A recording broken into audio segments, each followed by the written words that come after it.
Hello everyone. Today I will tell you a story. The story is titled, When Tama Sleeps, the House Grows Quiet. Please like and subscribe to my channel if you appreciate me. You can skip this if you don and oppose. Like this video. Thank you very much. The story begins as follows. Every house has its own language. Ours speaks in little noises, cups touching the table, the soft click of a keyboard, footsteps moving from room to room. And somewhere between all of that, there is Tama. Tama is not a loud dog.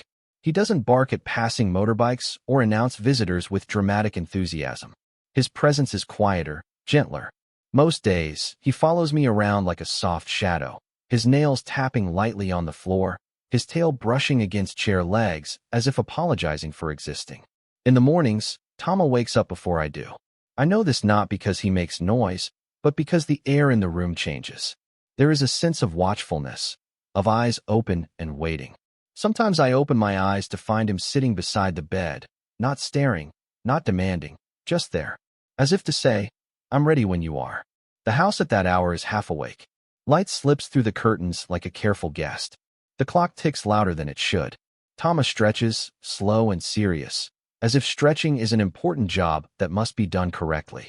He yawns with his whole face, tongue curling dramatically, and then settles down again, satisfied.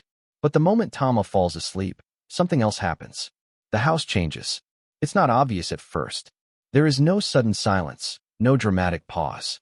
But gradually, sounds seem to retreat. The world pulls its voice back a little. The refrigerator hums more politely.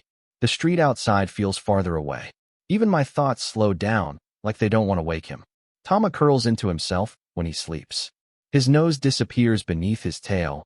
His ears relax into soft, imperfect shapes. Watching him sleep is like watching peace take a nap. And somehow, without asking, the entire house agrees to be quiet too. When Tama sleeps, I move differently. I don't slam doors. I don't rush. I step lightly, even when I don't need to. It's strange how a sleeping dog can quietly negotiate a truce with the whole household. No words are exchanged, but the agreement is clear. Let this moment stay. I sit on the couch with my phone in my hand, scrolling without really reading. Tama lies on the floor nearby, chest rising and falling in a steady rhythm. Occasionally, his paws twitch, chasing something invisible. I wonder what his dreams look like. Maybe endless walks. Maybe a ball that never gets lost. Maybe a version of me who never leaves. There is comfort in knowing someone feels safe enough to sleep near you. Outside, life keeps happening. Cars pass. People hurry. Somewhere, someone is late for something important. But inside this house, time loosens its grip. The minutes stop demanding attention. They just exist. I notice things I usually miss. A patch of sunlight moving slowly across the wall, dust floating like tiny planets, the sound of my own breathing. Tama's sleep gives the house permission to rest, not just physically, but emotionally.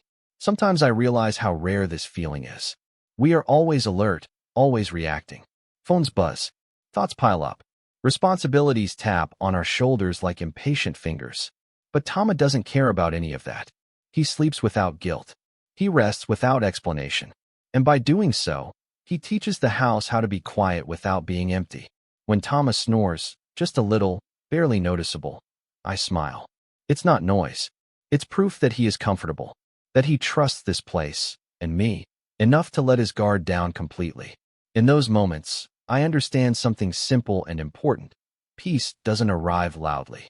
It settles in gently, curls up beside you, and falls asleep. When Tama sleeps and the house grows quiet, I am reminded that calm is not the absence of life. It is the presence of trust. Tama doesn't sleep because the world is perfect. He sleeps because he feels safe. That feeling is something we often forget to create, both for animals and for ourselves. In today's busy world, we measure our days by productivity, speed, and noise. We feel guilty for resting, anxious when things slow down. But Tama shows me a different way. He reminds me that rest is not weakness, and stillness is not laziness. It is care. It is listening. It is allowing life to breathe. From Tama, we can learn to be more attentive companions, not just to animals, but to people too. To notice when someone needs quiet instead of advice. To offer presence instead of solutions. Animals live in the moment, and when we share space with them, they gently pull us back into now. Living with animals teaches us responsibility, patience, and empathy. They rely on us, but we also rely on them in ways we don't always admit. They ground us. They soften us. They remind us that love doesn't need words. So when Tama sleeps, I try to sleep too, not with my eyes, but with my worries. I let the house be quiet, and I let myself be human again.